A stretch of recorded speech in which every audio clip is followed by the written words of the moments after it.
Hi my dear friends, എല്ലാവർക്കും ഒരിക്കൽ കൂടി MP ടോക്സിലേക്ക് സ്വാഗതം.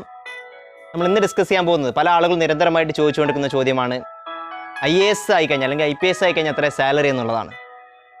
പല ആളുകൾക്കും ഇപ്പോൾ സാലറി എത്രയെന്ന് അറിഞ്ഞു കഴിഞ്ഞാൽ അവരെ അത് മോട്ടിവേറ്റ് ചെയ്യിക്കുമെന്നുള്ളത് കൊണ്ടാണ് ഞാൻ ആ ഒരു വീഡിയോ ചെയ്യാൻ വേണ്ടി ഉദ്ദേശിച്ചത്. സാലറിയിൽ അപ്പുറം പല കാര്യങ്ങളും നമ്മളെ മോട്ടിവേറ്റ് ചെയ്യിക്കേണ്ടതുണ്ട്. അതായിരിക്കും യഥാർത്ഥത്തിൽ മനസ്സിലാക്കി കഴിഞ്ഞാൽ നമ്മളെ മോട്ടിവേറ്റ് ചെയ്യിക്കുക എന്നുള്ളതും ഇതിനെ കൂടെ ഞാൻ സന്ദർഭമായിട്ട് പറയുകയാണ്. അപ്പോൾ സാലറിയെ കുറിച്ച് പറയുകയാണെങ്കിൽ പുതിയ 7th പേ കമ്മീഷൻ പ്രകാരം സാലറി ഫിക്സ് ചെയ്തിരിക്കുന്നത് ബേസിക് സാലറി ആയിട്ട് IAS കിട്ടിയ ഒരാൾക്ക് ഏറ്റവും ഫസ്റ്റ് പോസ്റ്റിംഗ് ആയിട്ട് വരുന്ന അസിസ്റ്റൻറ്റ് കളക്ടർ ആണെങ്കിലും അതുപോലെ തന്നെ IPS കിട്ടിയാക്കും ഫസ്റ്റ് പോസ്റ്റിങ്ങിലും മുതൽ കിട്ടുന്ന സാലറി എന്നുള്ളത് 56,100 രൂപയാണ്. പ്ലസ് മറ്റുള്ള എല്ലാ അലവൻസുകളും DAP ബന്ധപ്പെട്ട കാര്യങ്ങളൊക്കെ ഇതാണ് ബേസിക് സാലറി സ്റ്റാർട്ട് ചെയ്യുന്നത്. അതുമുതൽ ഓരോ പ്രൊമോഷൻ ഓരോ ഇത്ര വർഷം സർവീസ് ഉണ്ടാകുമ്പോൾ പ്രൊമോഷൻ കിട്ടും. ആ പ്രൊമോഷൻ്റെ കൂടി സർവീസ് കൂടി സാലറി കൂടി മാക്സിമം ഇപ്പം കിട്ടാൻ പറ്റുന്നത് ഒരു ചീഫ് ക്യാബിനറ്റ് സെക്രട്ടറി ആണെങ്കിൽ 2.5 ലക്ഷം രൂപയും IPS ആൾക്ക് DGP ആണെങ്കിൽ 2,25,000 രൂപയാണ് ഇപ്പോൾ മാക്സിമം എത്താൻ പറ്റുന്ന സാലറി. ഇത് നിങ്ങൾ ഓരോ വർഷം സർവീസ് കഴിയുമ്പോഴും ഓരോ 5 വർഷം കൂടുമ്പോഴും പേ കമ്മീഷൻ മാറി വരുമ്പോൾ ഇത് എന്ത് ചെയ്യുന്നു, സാലറിൻ്റെ സ്കെയിൽ മാറിപ്പോകുന്നുള്ളത് അറിഞ്ഞിരിക്കുക.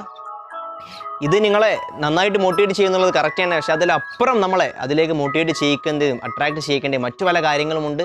സർവീസ് നേടിക്കഴിഞ്ഞാൽ നമുക്ക് കിട്ടുന്ന ആ ഒരു പദവിയും നമ്മുടെ ഒരു പ്രൈഡും ഹോണറും ഒക്കെ നമ്മൾ ഇതിലേക്ക് അട്രാക്ട് ചെയ്യുന്ന കാര്യമാണ്.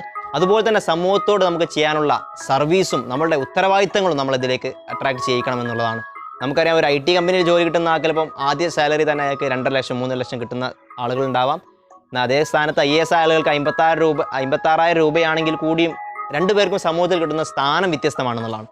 അതുപോലെ തന്നെ സമൂഹത്തോട് ചെയ്യാനുള്ള ഉത്തരവാദിത്തങ്ങളും ചെയ്യാനുള്ള ഒരു വലിയ അവസരമാണ്, സമൂഹത്തിന് സേവനം ചെയ്യാനുള്ള വലിയൊരു മേഖലയാണ് നമുക്ക് തുറന്നു കിട്ടുന്നത് എന്നുള്ളതാണ്.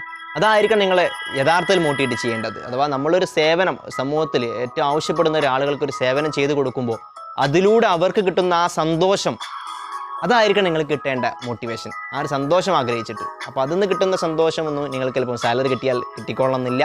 അപ്പോൾ അത്തരത്തിലുള്ള കാര്യങ്ങൾ നിങ്ങളെ മോട്ടിവേറ്റ് ചെയ്തിട്ട് ആ സർവീസ് കിട്ടുന്നത് വരെ ഇത് കഷ്ടപ്പെടാൻ വേണ്ടി നിങ്ങളുടെ മനസ്സിൽ അത്തരം കാര്യങ്ങൾ നിങ്ങളെ മോട്ടിവേറ്റ് ചെയ്യിക്കണം. അങ്ങനെ എല്ലാവർക്കും ഒരു മോട്ടിവേഷൻ ആവട്ടെ. അതുപോലെ തന്നെ സർവീസ് കിട്ടുന്നവരെ നേടാൻ വേണ്ടി പരിശ്രമിക്കാനും അത് കിട്ടാനും എല്ലാവർക്കും കഴിയട്ടെ എന്ന് ആത്മാർത്ഥമായി പ്രാർത്ഥിച്ചുകൊണ്ട് മറ്റൊരു വീഡിയോയുമായിട്ട് നമുക്ക് ഉടൻ കാണാം. ബൈ.